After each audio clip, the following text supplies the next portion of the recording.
कवचम् वक्ष्ये प्रह्लादेनोदितम् पुरा सर्वरक्षाकरम् पुण्यम् सर्वोपद्रवनाशनम् सर्वसम्पत्करम् चैव स्वर्गमोक्षप्रदायकम् ध्यात्वा नृसिंहम् देवेशम् हेमसिंहासनस्थितम् विवृतास्यम् त्रिनयनम् शरदिन्दुसमप्रभम् लक्ष्म्यालिङ्गितवामाङ्गम् विभूतिभिरुपाश्रितम् चतुर्भुजम् कोमलाङ्गम् स्वर्णकुण्डलशोभितम्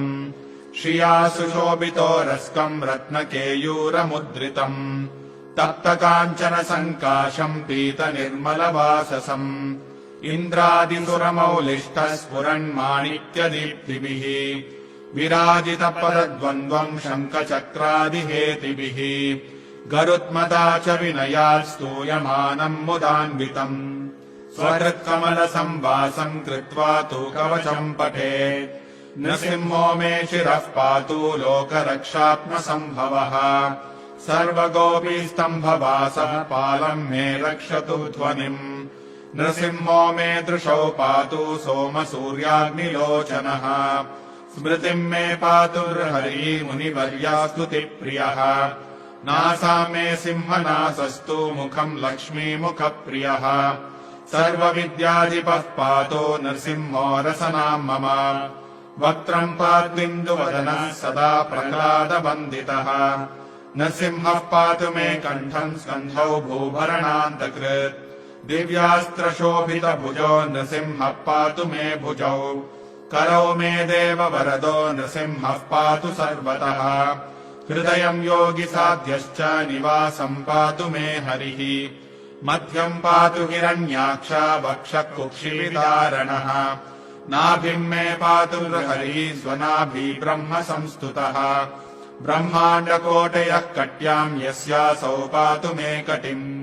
गुह्यम् मे पातु गुह्यानाम् मन्त्राणाम् गुह्यरूपदृक् ऊरो मनोभवः पातु जानुनी नररूपदृक्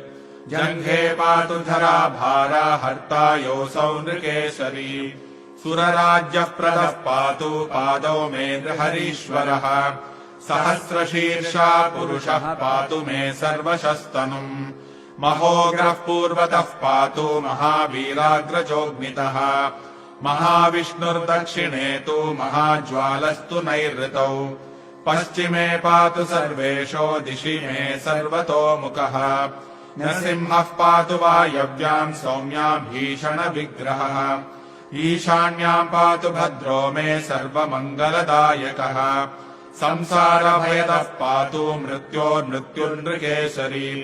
इदम् नृसिंहकवचम् प्रह्लादमुखमण्डितम् भक्तिमान् यः पठेत् नित्यम् सर्वपापैः प्रमुच्यते पुत्रवान् धनवान् लोके दीर्घायुरुपजायते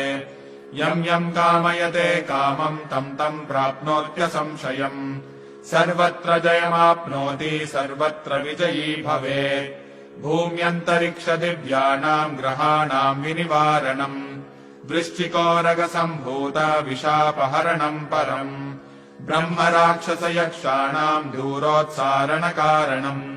भूर्जे वा तालपत्रे वा कवचम् लिखितम् शुभम्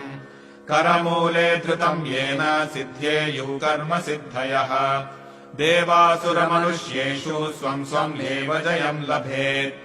एकसन्ध्यम् त्रिसन्ध्यम् वा यः पठेन्नियतो नरः सर्वमङ्गलमाङ्गल्यम् मुक्तिम् मुक्तिम् च विन्दति 32 सहस्राणि पठेत् शुद्धात्मभिर्नृभिः कवचस्यास्य मन्त्रस्य मन्त्रसिद्धिः प्रजायते अनेन मन्त्रराजेन कृत्वा भस्माभिमन्त्रणम् तिलकम् बिभ्र्याद्यस्तु तस्य ग्रहभयम् हरेत् त्रिवारम् जपमानस्तु दत्तम् भार्याभिमन्त्र्य च प्राशयेद्यम् नरम् मन्त्रम् नृसिंहध्यानमाचरेत् तस्य रोगाः प्रणश्यन्ति ये च स्युः कुक्षिसम्भवाः।